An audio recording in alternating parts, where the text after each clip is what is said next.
quiet in here. They must be downstairs. It said in the New Scientist the other week that Sunday is a day of rest, not just for religious reasons, but because the human organism needs the rhythmic cycle of a rest day. Shut up! All right, you, Dada. That blooming debasing society of yours is driving you positively bonkers, Humphrey. It's enough to drive you mad. You see, even Rita agrees with me. What's wrong with Rita? I think she's lost something, Johnny. Oh no, she'll blame me. She always does. Day of rest? Ha! What's one of them? A day when peace blossoms in the heart of man.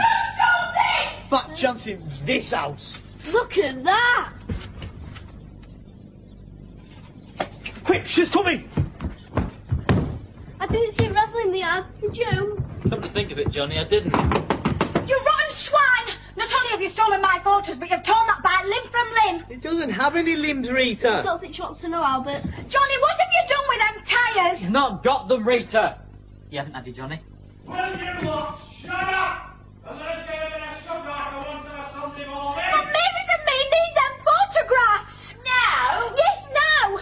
We just so happened to be meeting Brunevelt and Alexander for a day of location shooting on the coast. It's going to rain, Rita. Oh, shut up! They're on the window ledge in the living room where you left them. What are? Your photographs! Oh, That was a near thing.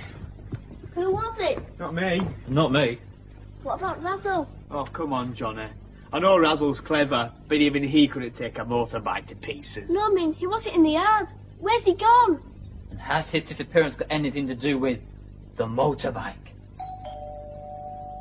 I thought we could start making the cake when we got back later tonight. Shh. We can't make it here. I know. I thought we could make it at my granny and granddad's. Oh. And anyway, their anniversary's not for ages yet. It'll go stale. The best fruitcakes don't go stale, Rita. They mature. Rita, where are we going? Just wait till you see this.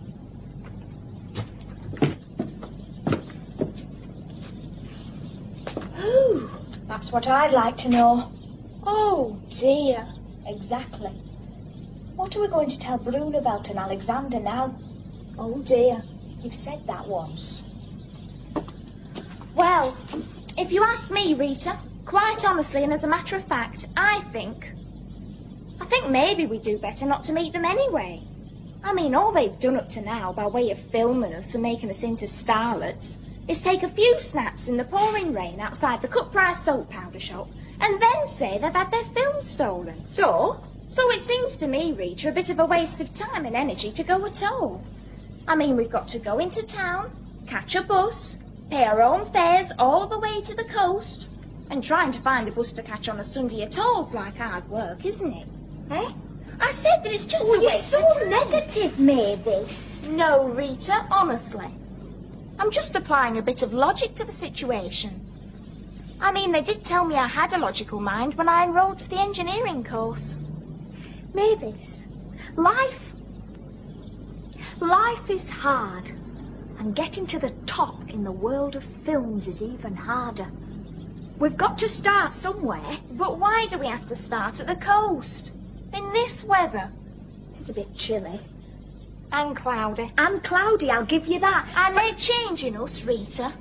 You know, you never said a word when Brunevelt struck a match on that tree. And we love trees. And we hate smoking. And we just aren't the fur and leather types, Rita. Speak for yourself. You always said that you and me, we aimed for higher spiritual planes. We do. Well, why don't we just take your mother's advice and... What? Ditch them? I must admit, they have been a bit of a disappointment to me so far. There you are, then. To tell you the truth, I don't want to be a film star anyway. I mean, it'd probably mean leaving poor Granny and Grandad and going to live in a hot country. And I'm allergic to the sun. Brings me out in blotches, Rita. I see. I'm sorry, Rita, but I really do think it'd be for the best. All right, then. Have it your own way. But I'm afraid I must insist on meeting them today as arranged. Oh, Rita. No, Mavis, I have my principles. We owe it to them to tell them about the bite. Oh, Rita. I insist, Maeve. We'll be brave and face them.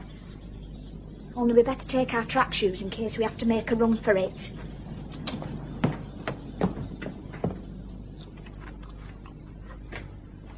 It's not fair. And Rita always blames us. Ha! Look who's talking. You can be a bit of a whiny yourself when you like. No, I'm not.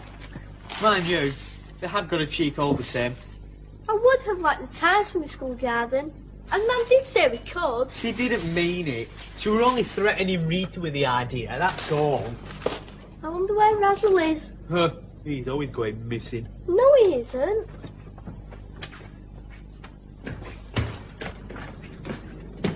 He's a rotten watchdog anyway. Why didn't he bark when whoever it was came in under the cover of darkness to steal things from under our very window? He did bark. I remember now. But I thought I was dreaming. Look! Family size? For a dog? What a waste. They must have known Razzle was greedy. They gave him the pie to shut him up. It's criminal, is that? Yeah, it is. Poor Razzle. Poor Razzle? Ha! Look at him licking his lips. Poor Razzle. I'm glad you're back. I thought the robbers must have got you.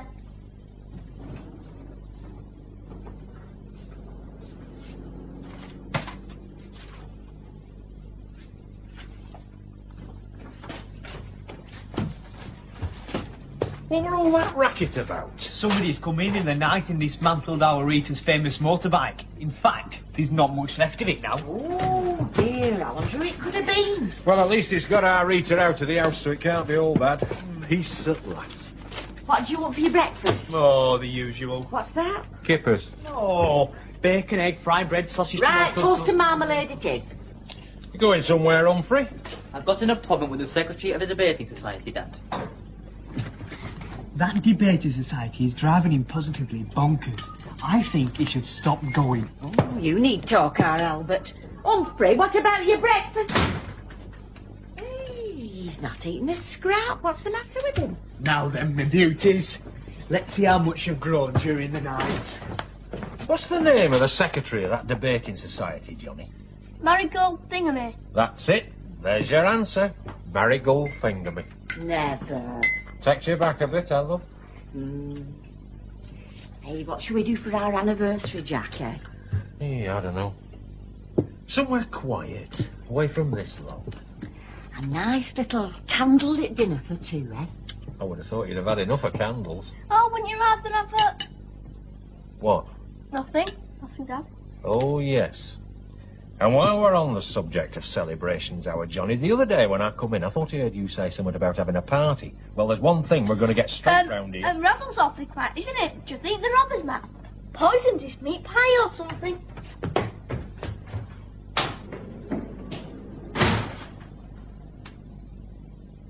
Oh, Razzle, why'd you have to be so greedy, eh? And why do I have to open my big mouth? Dad must have heard me saying that about our surprise party. Our Rita will kill me. Oh, am I cross? Oh, men! Oh, what are we guilty of now, eh? Are you back already, Rita? No, Johnny, you're just imagining us. Are you film stars already? Because I thought it was going to take all day. No, Johnny, we are not film stars, nor ever likely to be if them long-haired louts have got anything to do with it. Oh, dear. Trouble, love? You might as well tell them, Maeve. Well, Mrs. Briggs, there's been a bit of a mix-up. To put it mildly. You see, we were going towards the bus terminus to catch a bus to the coast, to meet up with these two film directors. Brunevelt and Alexander, yes? Yes, well... Well, what happened? Did you miss the bus? In a manner of speaking, ma'am, yes. Oh, there's the toast. Well, what did you expect? What I didn't expect, Dad, was to meet two so-called film directors walking down the road pushing a pram piled high with bits from their own motorbike. Nor did I expect to be given the brush off just like that, as if there never had been any arrangement to meet at the blooming sand dunes. Nor did I expect to be told quite so bluntly that I could keep the rest of the bike because it's not worth anything anyway. And finally, I did not expect to hear two film directors telling me that they crept into our backyard in the middle of the night and stripped their own bike bare because they didn't want any fuss. Oh, dear. Well, you always said there weren't funny hours, Rita. Shut up! Oh, I thought we were in for a quiet day. Can I have what's left of the motorbike then?